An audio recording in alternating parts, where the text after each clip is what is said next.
personalities and discovered what each other's personality was, and we did in groups. So hopefully we could understand each other, our spouses, or family members, or whoever. And also as a church, we discovered each other's personality, who was like who might act like who. Tonight I want to do the love languages. And as I teach, it's going to be a lot to spouses, but if you know the person, that your family members or whatever, their love language, you can learn to meet their needs, their languages. Like if Henrietta, if her love language is gifts, but instead of, I don't buy her gifts, I do things for her, that doesn't speak her love language, because she's wanting the other and I'm giving this. And it's the same way with our spouses a lot of times. Girl might be buying me roses and buying me gifts and bringing this home, but that's not what I want. I want time with him. But with this, so this is what we're going to be doing tonight. But we've got a quiz to test our love languages. You want to help me hand these out? We're going to do it together because I hadn't done one for a long time. And there's just 30 questions. And what you do, we do 2 at a time, and the one that suits you best, you mark. Here's the main pencil.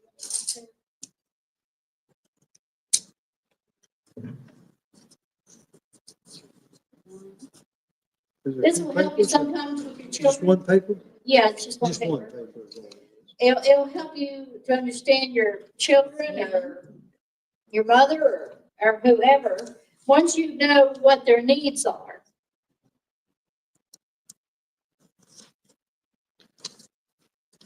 And you just circle, whether it's like this first one, you just circle whichever one that means more to you. If it's an A or B, you circle the one that's, one is, I like to receive notes of affirmation, or I like to be hugged, which is the one that you got another ink pen, I'll need it. It's a words of information, or you like to be hugged.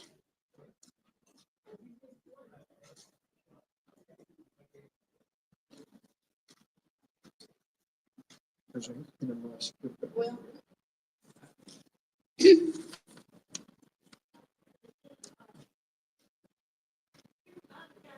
and you may find 2 things you like, but do the one that talks to you the most. Can you get an extra ink in there? Right there too. All right. So mark A or B, whichever, whatever you prefer, whatever you like. Okay, the second question is, I like to spend one-on-one time with a person who is special to me, or I feel loved when someone gives practical help to me. So you can circle either B or D there. I like to spend one-on-one time with a person special to me, or you feel loved when someone gives practical help to me. Okay, next one is, I like it when people give me gifts, or I like leisurely visits with friends and loved ones. Which do you like? Do you like the gifts or the time with the friends? That's a C or a B. Okay, the next one, I feel loved when people do things to help me, or I feel loved when people touch me. So D or E, you like to have things to help, or you like people to touch? Okay, the next one. I feel loved when someone I love or puts his or her arm around me, or I feel loved when I receive a gift from someone I love or admire. C or C. Some of these sound about alike, but in the end, it helps you to know what yours is. Okay. The next one, I like to go places with friends and loved ones, or I like to high five or hold hands with people who are special to me. It's a B or E. All right, the next one, visible symbols of love gifts are very important to me. Or E, I feel loved when people affirm me. You like people to tell how great you are, what good job you do. The next one, I like to sit close to people when I enjoy being around, or I like for people to tell me I'm beautiful or handsome. All right, the next one, I like to spend time with friends and loved ones, or I like to receive little gifts from friends and loved ones. I like to spend time or have the gifts. Okay, the next one, words of acceptance are important to me, or I know someone loves me when he or she helps me. So words are important, or help is A or B. And then I like being together and doing things with friends and loved ones is B, or I like it when kind words are spoken to me. 12, when someone does affects me more than what he or she says, or hugs make me feel connected and valued.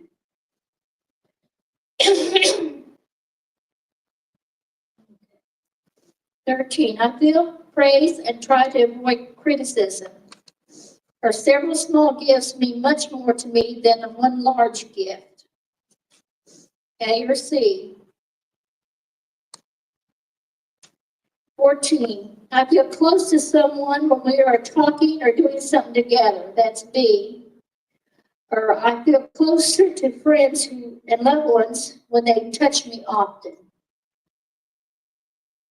15, I like for people to compliment my achievements. Or I know people love me when they do things for me that they don't enjoy doing. And 16, I like to be touched as friends and loved ones walk by. Or I like it when some people listen to me and show interest in what I'm saying. Okay, 17, I feel loved when friends and loved ones help me with jobs or projects. Or I really enjoy receiving gifts from friends and loved ones. Some of these you might be thinking over and over the same thing. Okay, 18, I like for people to, I can't read that, compliment my appearance. Or I feel loved when people take time to understand my feelings.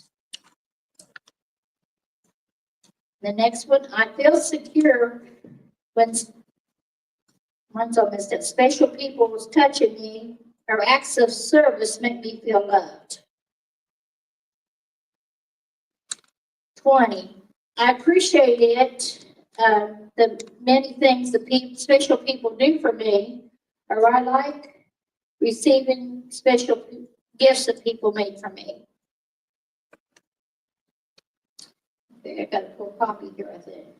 21, I really enjoy the feeling I get when someone gives me undivided attention.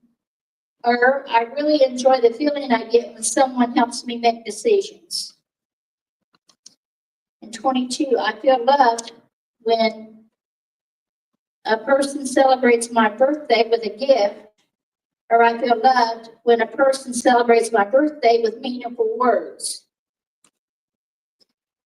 Okay. I know a person is asking of me when he or she gives me a gift, or I feel loved when a person helps me with my chores. 24, I appreciate it when someone listens patiently and doesn't interrupt me. Or 2, I appreciate it when someone remembers special days with a gift.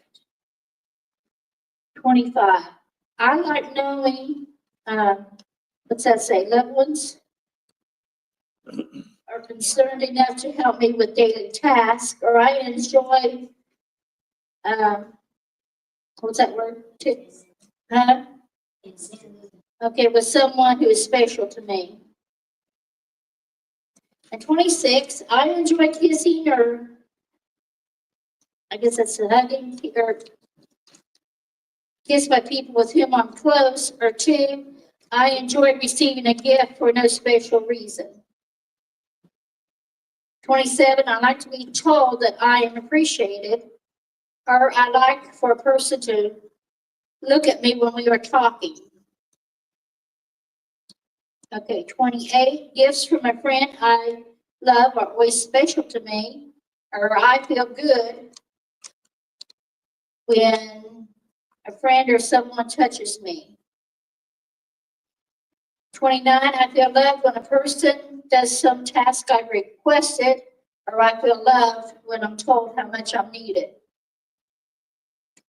And then the last one, I need to be touched every day, or I need words of encouragement every day. So then add these up. You add all the A's up and add all your B's and all your C's and your D's and E's, and we'll see what you come up with.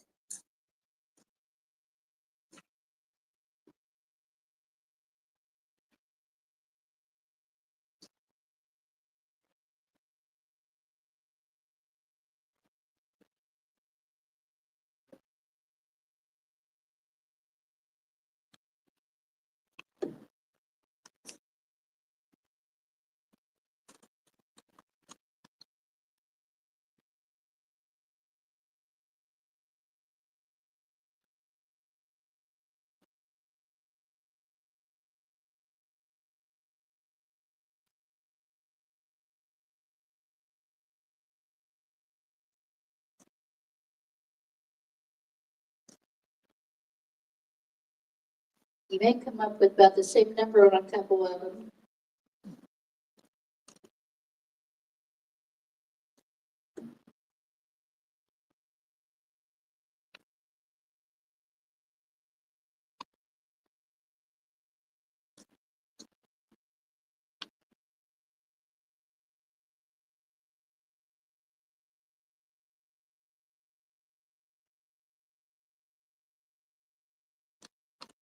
All right.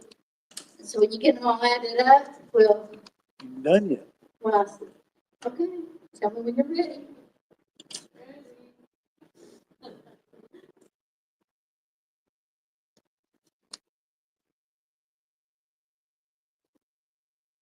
Jeremiah did this a long time ago, but things might have changed, but then, so I can't remember what we were then, but. Yeah, we did it in the marriage class. I'm getting ready to teach this again at the river at marriage seminar, because I think it's important if you know what the other one likes, and we'll get more into that in a little bit. As soon as we discover it. Do what? Add all the A's and all the B's and all the C's and all the D's and E's, and then you see which one's your highest. Your A is, if you have a lot of A's, there'll be words of affirmation. If you have a lot of B's, there'll be quality time. If you have a lot of C's, it's receiving gifts. D's will be acts of service, and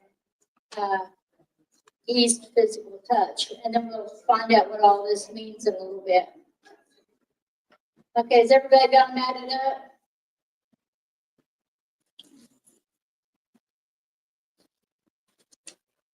Okay, what I want to do is I want to do the same thing we did as we did the personality class. I want everybody to sit together, because as a church, it will help us kind of think if I want to do something special for Henrietta, it'll be important that I know what she likes, you know.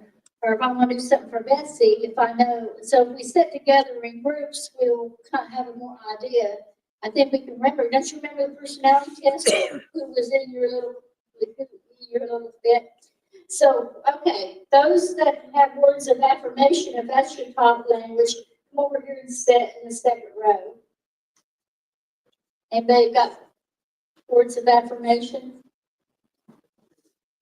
All right, so we don't have to tell nobody we appreciate them. Okay, how about quality of time? All right, quality of time, we're in the second row here.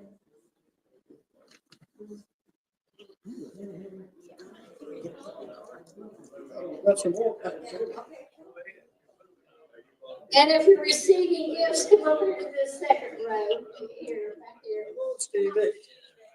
I got COVID. Come on in. Well, we like people. Room in the second row. Okay, over there is quality time. All right, the second row here is receiving gifts. Okay, how about acts of service? Okay, let's come up with the second one. There's acts of service. And if it's physical touch, anybody physical touch? I think Betsy, that's one of yours. Okay, do y'all figure yours out? Okay, we'll just go ahead and then I'll explain what this is. You might remember what, quality time, no wonder we like to be together, isn't it? How many is it gonna be? Huh? How many of us is there gonna be? Oh, On quality time, how all many? those people right there with In you. behind me too? Oh, Are you quality time? yeah. Yeah, all that much. No wonder, okay. Now we're gonna talk about it. So one thing about it, we'll talk about some with marriages, but then when I talk about marriages, think also about your kids, your family, your neighbors, your friends, and all them. So, do they express love and appreciation to others? Because you can kind of tell what their love language might be. Or do they hug and touch people? That's why you can see Betsy a little bit in there. And do they enjoy having a 2-hour lunch with a friend? So your spouse is speaking his or her love language. And a lot of times, whatever they like is what they will want their spouse to treat them. Like, Daryl wants his back itched all the time. So, so that might be telling me that touch is his love language. Or I might be telling him, when he goes somewhere, bring me something, bring me a present or something. And I might be speaking to him, gifts is what I like. But if you're not speaking that, and you can tell by their normal behavior. Now, here's a story, an example of it. Eric learns the importance of paying attention to these daily clues. Her husband took her car and cleaned it from top to bottom, inside and out, to surprise her. She drove home and didn't even notice it. Just like he had never seemed to notice all the sweet little notes as she left him at home. Then another thing, you can record your spouse's compliments because they reveal their love language. He might complain, we don't spend enough time together. And he's telling you that quality of time is his love language. Or she may say, I don't think you ever touch me unless I ask you to. So that may be her love language. So once you find your spouse or your friends or whoever's love language, it might be hard to express to them. I may be one that I need affirmation and I need to be told I'm loved all the time. Daryl may be raised in a home where nobody ever told him that he loved it, that he was loved. So it's very hard for him to tell me that he loves me. So you have to work at it. You know, he's not comfortable with it, that he knows I need to be told that he loves me and I'm the best thing he ever was in order to meet my love language. And if he's not doing that, he can buy me all the gifts or he can spend all the time with me. But if he's not meeting that need, that's not what I need for love. So struggling, the answer is that we could be more aware of the nature and learn how to express language. This goes again for our children. Okay, before Brad was married, he dreamed about how wonderful it would be to get up every morning and have breakfast with his wife, Jennifer. After he was married, he found out that Jennifer did not do mornings. He dreamed of hiking, overnight camping, but he discovered that Hilton Garden Inn was Jennifer's idea of camping overnight. So he believed in saving money, but her idea was shop today, you might be sick tomorrow. So one thing we have to realize, our spouse is not us. You know, we cannot expect them to sometimes like the things we like or do the things. And then the word of affirmation. So we didn't have anybody with that, did it? We don't have to worry about telling people how great they are, how special they are. That's nobody's love language. But verbal compliments are powerful communicators of love. And they are expressed in statements of affirmation. The object of love is not giving you something you want, but doing something for the well-being of those you love. Actions don't always speak louder than words. If this is your love language, compliments mean more to you. Hearing the words I love you are more important than the reason that love sends your spirit skyward. So encouraging words means to inspire courage. And there may be people come in our church, that is what their love language is. You know, so we need to know how, if we see such a person and feel that's their love language, we need to be able to meet that need. So we all have areas we feel insecure. We often lack encouragement, and the lack of courage can prevent us from doing the things we would like to do. We must learn what is important to others so we can encourage them. So kind words, sometimes our voices say one thing and our tone of words say another. And you're also, tell your face you're happy. Tell your face that when you may not be conveying what you're thinking. So words of forgiveness, love doesn't keep a score of wrongs. It doesn't bring up past failures. We cannot erase the past, but we can ask forgiveness and try to act differently in the future. Forgiveness is not a feeling, it is a compliment, and it is a choice to show mercy and not hold offense. Humble words, love makes requests, not demands. You know that? While dating or marriage, you and your mate are equal partners. As we get to know one another, we get to know one another's desires. And the way we express our desires is important. So if they come across demands, we've erased the possibility of intimacy. A request creates a possibility for expression of love, but a demand suffocates the possibility. Don't you hate to be told what to do or demanded what you should do? It comes better if you ask it as a request. So the tips on that is give indirect words of affirmation about your partner to others when he or she is not present. Affirm your mate in front of others and consider an experiment. Write out our list of positive traits. Does anybody have a second love language is affirmation? Has anybody got one that's a second? I got permission? Okay, that's another one they can do together. So, okay. Okay, then this says, see, you may work your tail off every day and your spouse may act like you've done nothing. So they're not appreciating what you do. And you're just waiting to say, you did a good job, or I appreciate you going to work and taking care of me. But you can speak blessings over your spouse every day. Now, this is quality time. Now, quality time doesn't mean sitting in front of the TV and watching a show. Quality time is having a conversation together in eye-to-eye contact, being there for that person, and put your phone down and make the other person feel special. Distractions, postponed dates, or failure to listen hurts these people. Am I right? Anybody? Togetherness has to do with focus. My love language was quality of time too, and receiving gifts. Receiving gifts, everybody. I'm miscounted. Okay. So we can get our feelings hurt. Togetherness has to do with focus, giving your mate your undivided attention, not sitting watching TV together, but doing something special. Quality conversation, shared experiences, feelings, focusing on what the other one's saying, and maintain eye contact. Don't listen to your partner and do something else at the same time. Now, I'm really bad at that. Or listen for feelings, glad, mad, sad, try to be attentive to what they're trying to say, and refuse to interrupt. And also, you can watch the body language. Body language will tell a lot. So learning to talk, it might be hard at first to express emotions or to tell them, but you have to work on it. So how we communicate has a great lot to do with our time. Are you a Dead Sea or a babbling brook? That's what we need to know what one or the other is. Be aware of your partner's conversation style.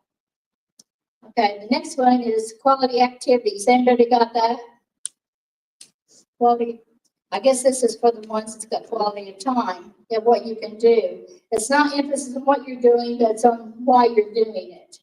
And the purpose is to experience something together, to walk away from it and melding. And my partner cares for me because they're willing to do something we enjoy.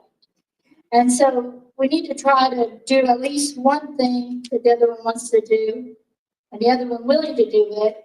And both of you know the purpose of doing it is to be together. And then as these quality activities need to be planning, doesn't mean giving up certain individual activities. Some tips is establish a daily sharing time in which you talk about things that's happened that day, or discuss your personality types.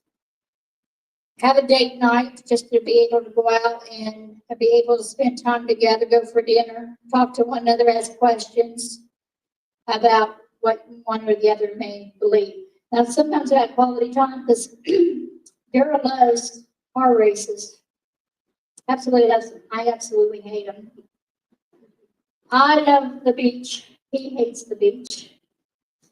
So then we have to work at finding things that we like to do together and we enjoy to do together and come to agreement. Once in a while, once maybe in 10 years, I might go to a race.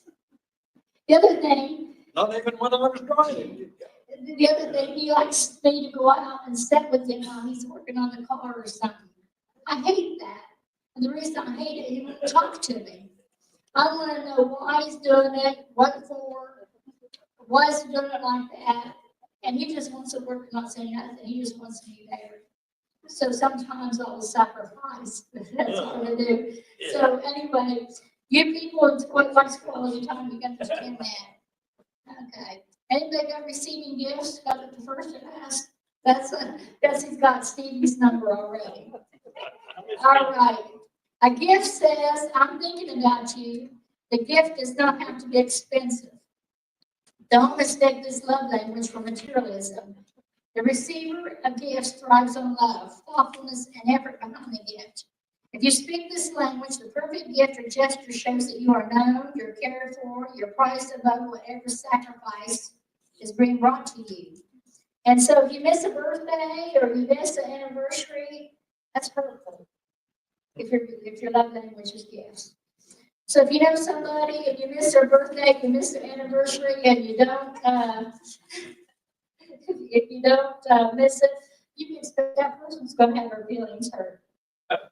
So it doesn't matter if it costs a lot of money. Gifts may be purchased, found, or made. And what's important is what you thought about your partner. And it's not just a thought implanted in mind accounts, it's expression. And the gift itself, being there when your partner needs you, is a priceless gift. And I remember my granddaughter, I have miniature stuff, I have a miniature dollhouse and stuff. And one year for Christmas, my granddaughter, Kirsty, comes. There's an author that I like her books, I just love her books and stuff. And so Kirsty went and took the book covers and made little books like that with the whole front cover. I don't know how she did it. Anyway, I have a set of little books like that on the cover is each one of those books of the author. That's priceless, you know. The some tips is make a list of all the gifts your partner has expressed, excitement about giving through the years, given by you and others, and don't wait for special occasions. If you're a penny pitcher, you may resist spending money on gifts. But when you receive a gift, don't show dislike. That's another thing.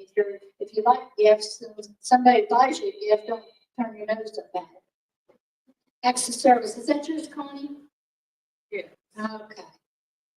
Boy, you need help vacuuming this church.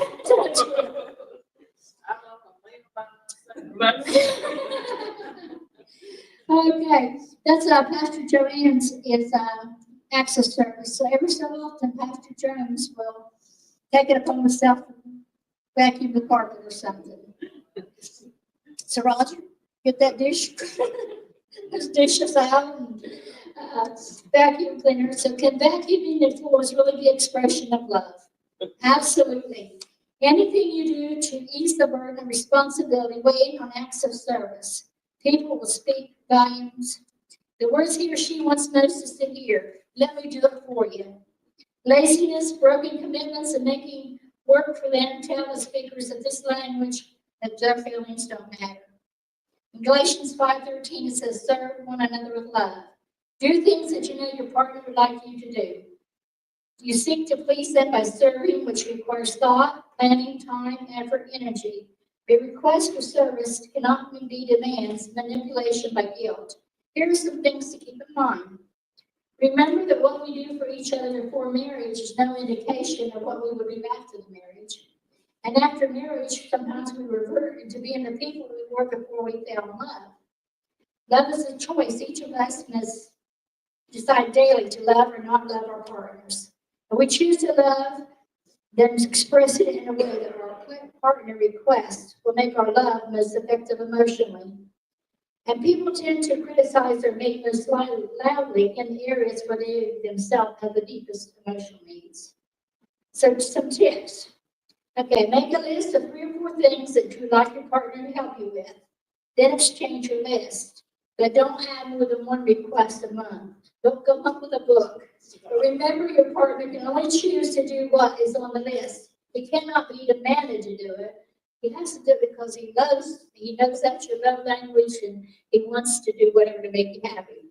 The acts of service that you are willing to do may not be the ones you may needs most from you.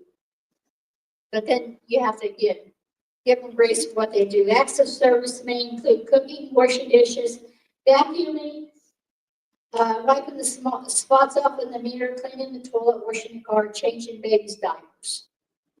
Okay, we got to do with physical touch or the second one. I know Betsy's got that in there somewhere. Anybody else got physical touch? Bobby, you got physical, how did you come up with physical touch? You do? Okay. Okay. This language isn't all about the bedroom.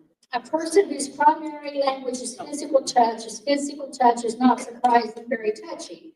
They hug, they pat on the back, hold hands, putting an arm around the shoulder, or cuddling on the couch as you watch a movie. Thoughtful thoughts on the arm or shoulder. Physical touch is the expression of love that meets us at an essential biological need within each of us. Holding hands, kissing, back rubs, sexual intimacy are all ways of communicating emotional love to your partner. Your touch does not always have to be sexual.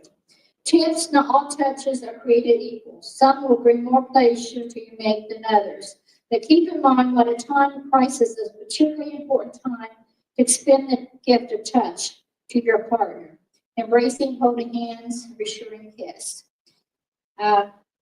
So anyway, that is some of the characteristics of, did I describe you or am I wrong when you figured out who he was? Does it sound like it?